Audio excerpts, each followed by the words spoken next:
1/6।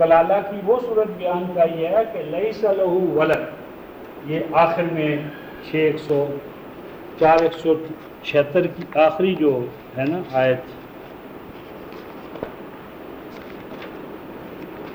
یہ صفحہ ہے 128 بلکہ 127 ہے، 127 کا آخر، یستفتونک قل اللہ یفتیکم فی القلالہ، 127 صفحہ، کہ اللہ تمہیں کلالہ کے بارے میں رہنمائی دیتے ہیں اگر کوئی مرد ہو کہ وہ وفات پا جائے، اور آگے کیا کہا، لیس لہ ولد، یعنی کلالہ کی وہ صورت کہ اس کے لیے اولاد نہ ہو، وَلَهُ أُخْتٌ، اور اس کی ایک ہی کیا ہو، بہن ہو۔ اب یہاں جو قرآن نے یہ کہا ہے نا، یعنی یہاں پر لیس لہ ولد، وہ کلالہ وہ ہے جس کی اولاد نہیں ہے۔ اگر کلالہ ہمیشہ بے اولاد ہوتا ہو تو قرآن کو یہ کہنے کی کیا ضرورت تھی؟ وہ کہتا ہے یہ وہ کلالہ ہے جس کا اولاد نہیں ہے۔ یعنی یہاں قرآن 176 میں یہ کہتا ہے کہ یہاں اس کلالے کے بارے میں تم پوچھ رہے ہو کہ لیس لہ ولد، اس کا بیٹا نہیں ہے، اولاد نہیں ہے۔ اس کا مطلب کہ پہلی صورت جو 4:12 میں آ رہی ہے یہ وہ کلالہ ہے کہ جس کی اولاد ہے۔ یعنی کلالے کی دو صورتیں ہیں، کلالہ جو ہے وہ دو صورتوں میں بنتا ہے۔ پہلی صورت ہے کہ اولاد ہو ابوین نہ ہو، ماں باپ نہ ہو، اور اخوت ہو، بھائی ہو، بھائی یا بہن۔ کلالہ کی دو صورتیں ہیں، پہلی اولاد تو موجود ہے، اولاد ہے، ماں باپ نہیں ہیں، اور اخوت موجود ہے۔ دوسری صورت کلالے کی وہ ہے کہ اولاد بھی غائب اور ابوین بھی غائب، صرف اخوت ہی اخوت ہے۔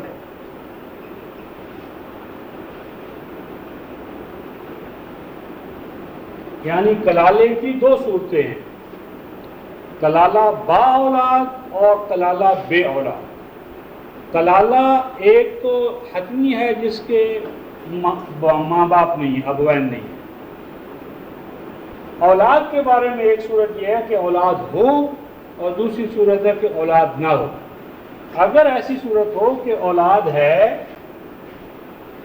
اور ماں باپ نہیں ہے اور اخ یا اخت یا اخوہ، تو اس اخ یا اخت یا اخوہ کو اس کے قائم مقام بنا دیا جائے، یعنی یہ ماں باپ کا حصہ ان کو ملے گا۔ اگر اولاد ہو، ماں باپ نہ ہو، اور بہن بھائی ہو، اور ساتھ بیوی ہو، بیوی کا تو مسئلہ ہی نہیں ہے نا، اس نے تو لازماً لینا ہے۔ وہ خلاف نہیں، وہ تو ایسا ہوگا نا، اگر وہ بھی نہ ہو فرض کیا تو ایک بڑا آڑ اس میں ہے۔ دیکھیں نا یہاں یہ جو صورت ہے کہ مثلا اولاد ہے، ماں باپ نہیں ہے، اخوہ ہے، اور ساتھ زوجہ ہے مثلا، تب زوجہ اولاد کے ساتھ ہے، لہٰذا اس کو ہم دیں گے 1/8، یہ اخوہ 1/3 ماں باپ والا، اور یہ 24 8 اور 3 11/24 یہ لے لیں گے زوجہ اور اخوہ، اور 13/14 یہ 24 اولاد کو مل جائے، یہاں تو مسئلہ ہی نہیں۔ ایک بھائی ہو، ایک بھائی ہو تو 1/6، 1/6، اس میں ابھی اگلی قرآن صورت بیان کی ہے۔ پہلے تو یہ اصول دیکھ لیں کہ یہاں پہلی صورت میں اولاد موجود، ابوین نہیں، ماں باپ نہیں، اور اخوہ۔ اب اخوہ کو قرآن نے کہا کہ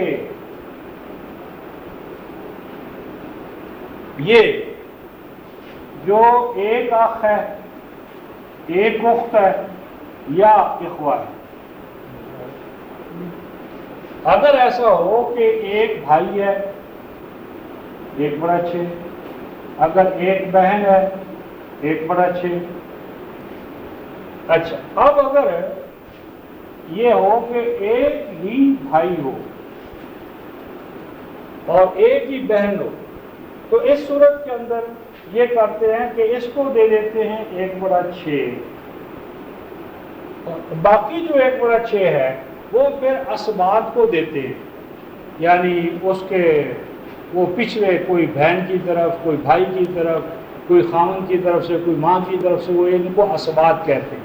ہم سمجھتے ہیں کہ اس صورت کے اندر وہ جو 1/6 ہے، یعنی یہ جو ماں باپ کا حصہ تھا نا 1/3، یہ 1/3،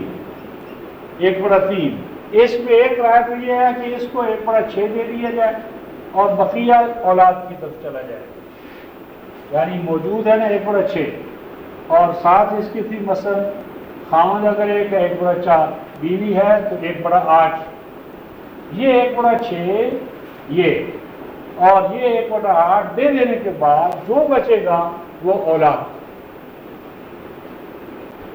اس میں ایک شیعہ کی رائے یہ ہے کہ یہاں اس کو 1/3 دیا جائے، لیکن قرآن نے جب ایک ہونے کی صورت میں کہا ہے کہ ان کو 1/6 اور 1/6، تو اس کو وہ جو موجود ہی نہیں ہے اس کا حق اسے کیوں دیا جائے؟ یعنی 1/6 1/6، ایک بھائی ایک بہن، اب صرف اگر ایک ہی بھائی ہے تو اسے صرف بھائی کا حصہ ملنا چاہیے اور بقیہ اولاد کی طرف جانا چاہیے۔ تو ایک یہ رائے ظاہر کی فقہاء نے کہ نہیں 1/3 اس کو دیا جائے۔ پھر اختلاف ہے کہ اگر صرف ایک بہن ہو تو کیا کیا جائے، اس کو کہتے ہیں اس کو صرف 1/6 ملے گا۔ یہاں ہم کہیں گے کہ اگر ایسی صورت کرنی ہو تو پھر چونکہ یہ ذوالفروض ہے، لہٰذا ان میں کوئی فرق نہیں ہوگا ذکر و انثیٰ کا۔ اگر آپ نے 1/6 دینا ہے تو ایک لڑکی ایک بہن کو بھی اسی طرح دینا پڑے گا اور ایک بھائی کو بھی، لیکن چونکہ قرآن نے 1/6 1/6 کہا ہے جب وہ موجود ہو، جو کہ موجود ہی نہیں، لہٰذا 1/6 دیا جائے گا اور 1/4 یا 1/8، اور جو باقی بچے گا وہ اولاد کو ملے گا۔ اور اگر یہ ایک سے زیادہ ہوں، یعنی بھائی اور بہن، یہ تو ان کا ٹوٹل جو ہے وہ 1/3 رکھتا ہے۔ فَهُمْ شُرَكَاءُ فِي الثُّلُثِ، یعنی اگر یہ جو فرمایا تھا کہ اگر ایک بہن اور ایک بھائی ہو تو ان میں سے ہر ایک کو 1/6 1/6، اور آگے فرمایا کہ اگر ایسی صورت ہو کہ وہ جو بہن یا بھائی ہیں اگر وہ زیادہ ہوں، فَإِن كَانُوا أَكْثَرَ مِنْ ذَلِكَ، 96 صفحہ، اور اگر وہ ایک سے زیادہ ہوں فَهُمْ شُرَكَاءُ فِي الثُّلُثِ، تو ان کو شریک بنایا جائے گا 1/3 میں، اور 1/3 ان کو دیا جائے گا وہی ماں باپ کا حصہ، اور بقیہ جو ہے مثلا خامد ہے تو اس کا اس کے ساتھ شامل ہوگا، بیوی ہے تو اس کا شامل ہوگا، اور باقی جو ہے وہ ان کو دیا جائے گا۔ اچھا جی، اب ایک پیچھے صورت رہ گئی ہے آیت نمبر 11 میں ماں باپ کے حوالے سے، وَلِأَبَوَيْهِ لِكُلِّ وَاحِدٍ مِّنْهُمَا السُّدُسُ، کہ اگر اولاد بھی ہے اور ماں باپ بھی ہیں، آیت 11، تو کیا صورت ہوگی؟ 1/6 1/6 ماں باپ کو دیا جائے گا، اور آگے قرآن کہتا ہے فَإِن لَّمْ يَكُن لَّهُ وَلَدٌ وَوَارِثُهُ أَبَوَاهُ فَلِأُمِّهِ الثُّلُثُ۔ اب ایک یہ صورت ہے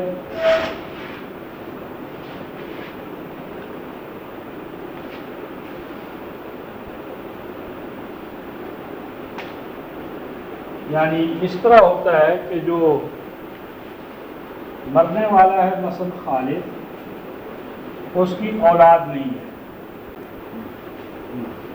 اور یہاں ہے ابوین، ماں باپ ہے، اور یہاں زوجہ ہے، اور یہاں اخوہ ہے۔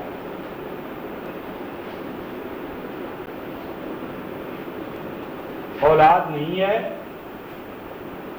اور اولاد نہیں ہے، اور صورت یہ ہے کہ ابوین ماں باپ، زوجہ اور اخوہ، اولاد ختم، اولاد نہیں ہے۔ اس صورت میں قرآن کہتا ہے کہ وہ جو پہلی صورت، یہ ماں کو والام الثلث 1/3، اور یہ جو زوجہ ہے اس کا کتنا ہوگا؟ وہ اولاد تو ہے نہیں، لہذا یا 1/4 ہوگا، اور اگر خاوند ہوگا تو 1/2 ہوگا۔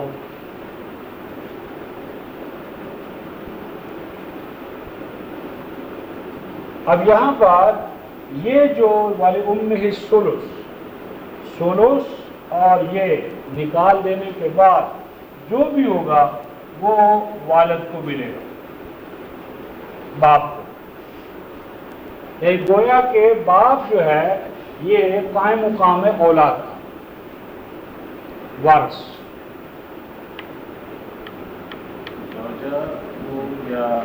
زوجہ ہے یا خامند ہے، اور ساتھ امہ الثلث 1/3، اور مثلا اس طرح ہو کہ وہ باپ ہے، ماں ہے، اور ساتھ اس کے جو ہے زوج ہے۔ اب یہ چونکہ اولاد نہیں ہے تو ماں کو 1/3 اور زوج کو 1/4، اور جو ماں طبقہ ہوگا یہ 12 بنے گا، تو 12 کا 4 اس کو اور 3 اس کو، اور ٹوٹل اس کو جو ہے وہ 5/12۔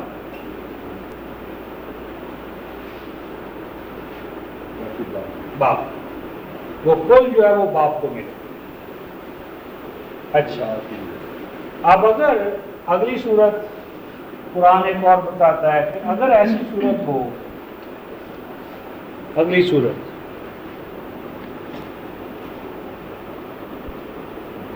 فَإِن كَانُوا لَهُ إِخْوَةٌ فَلِأُمِّهِ السُّدُسُ۔ اب یہاں فَإِن كَانَ لَهُ إِخْوَةٌ فَلِأُمِّهِ السُّدُسُ مِن بَعْدِ وَصِيَّةٍ يُوصِي بِهَا أَوْ دَيْنٍ۔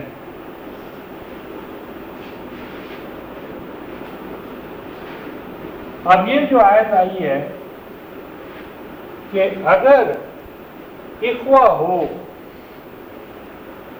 اخوہ اور اولاد تو انڈرسٹوڈ نہیں ہے،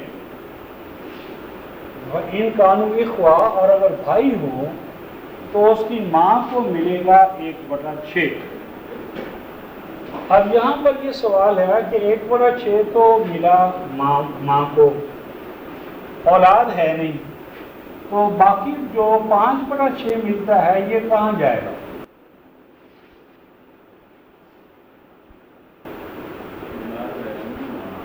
اچھا، اب یہ جو اخوہ ہے نا،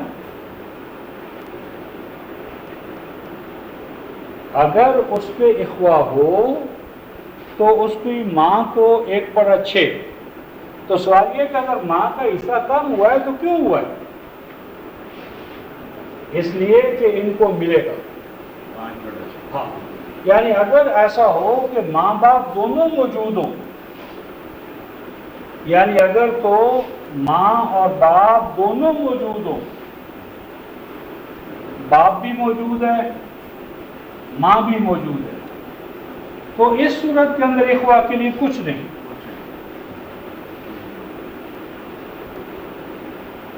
یعنی اگر اولاد بھی نہیں ہے لیکن ماں اور باپ دونوں ہیں اور اخوہ ہے، زوج کا تو جو اس کا تو حصہ کسی قیمت پہ ختم ہونا ہی نہیں نا، اس کو تو اب چونکہ اولاد نہیں